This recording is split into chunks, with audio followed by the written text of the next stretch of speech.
So we have about 19 minutes left now together, and I'm going to give you a little assignment before we get right into the program here. I want you to turn to the person beside you.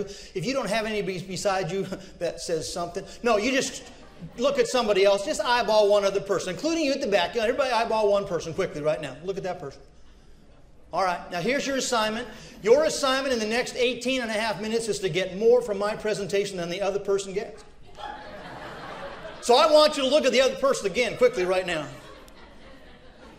How many of you now believe it will not be that difficult? See, it tells you about who you're sitting next to, right? Okay. So you found out a little bit about me. Now we're going to find out a little bit about you, because there's a pretty good chance. I've met quite a few of you during the day. You may not know who I was when I met you, but I did, or I've been watching you. Most of you are doing some things differently than you did 5 years ago. Isn't that true? Because change happens a lot. Some of you are even doing things differently than you did just 1 year ago. Can you imagine that, how quickly it changes?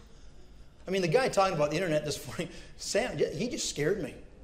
Stuff's happening that fast. Some of you, who in the room has no idea what happened yesterday? Where are you? That's because of what you did last night. That's a different problem, all right? But change happens all the time. And I've discovered that people only change for one of three reasons. I'm going to ask you to write them down. Now, I've been watching some of you today. Some of you are writing down what some of the speakers are saying. That's a good idea. So I'm going to ask you to write these things down. You should write things down during a day like this for a couple of reasons. The first reason is you'll remember it longer if you write it down. Lots of good information already, and there's going to be more coming after me. The second reason I want you to write it down is because it fools the speakers up front here into thinking you're really going to do something different. So do it for us, all right? So here's three reasons people will change. The number one reason people change is because they just get bored. They've had enough of what they've been doing already. Some of you in this room had jobs other than the one you've had now. Isn't that true? Did any of you ever leave a job because you were bored?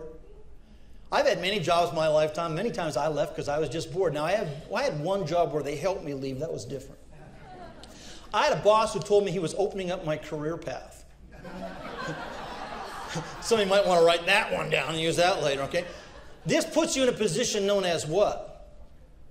You are never unemployed. You're in between opportunities. But if anybody ever says to you, we are opening up your career path and it's a great opportunity, this is not good news, just so you're clear, okay? But sometimes people leave jobs because they're bored. Some of you in this room have left relationships because you were bored. We want to ask you to identify yourself, but you know who you are. I'm amazed anybody could be bored now with all the information we have coming our